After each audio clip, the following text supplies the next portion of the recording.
Rusiya, Ukraynanın Nikolayev vilayətində Odessa istiqamətində yerləşən Sokar yanacaq doldurma məntəqəsinə 2 dəfə zərbə endirib.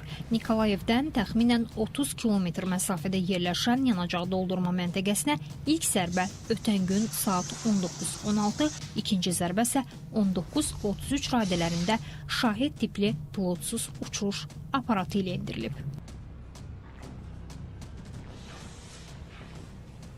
Bu ikinci belə haldır. Bundan əvvəl 2025-ci ilin avqustunda Sokarın Odessadakı yanacaq bazasına zərbə endirilmişdi. Bu stansiya Azərbaycan qazının Ukraynaya nəqli üçün vacib marşrutun bir hissəsidir. Rusiya uzun müddətdir ki, Ukraynanın yanacaq, logistika və enerji infrastrukturunu hərbi hədəf kimi vurur.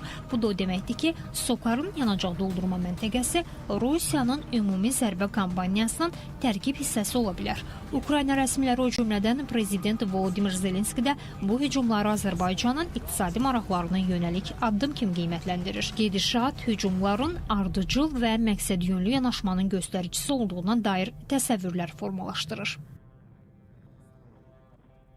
İstənilən halda Rusiya bu məsələlərdə diqqətli olmalıdır. Azərbaycanla bağlı, Sokarla bağlı və əgər bu hərəkət qəsdən törədilibsə, bunun bir təzminatı olmalıdır. Başqa bir halda da Rusiya tərəfi bu hərəkətinə yenə də aydınlıq gətirməsi önəmlidir və mən inanmıram ki, Rusiya zərbələr endirərkən onda dəqiq kəşfiyyat məlumatları olmur ki, yəni deyək ki, bu yanacaq doldurma məntəqəsi Azərbaycana məxsusdur, Ukraynaya məxsusdur, vurulmalıdırmı, vurulmamalıdırmı? Yəni belə bir məlumatlar olmadan zərbə endirildiyinə inana bilmirəm. Ona görə də hesab edirəm ki, Rusiya bu məsələlərdə son dərəcədə diqqətli, həssas davranmalıdır və baş verən hadisələrə görə də hansısa formada bir təzminat ödəməsi, üzrxahlıq bildirməsi vacib bir amil kimi qarşıya dayanır. Paytaxt Kiyevə hava hücumları nəticəsində Azərbaycanın Ukraynadakı səfirliyinin binası bir neçə dəfə ziyan görüb.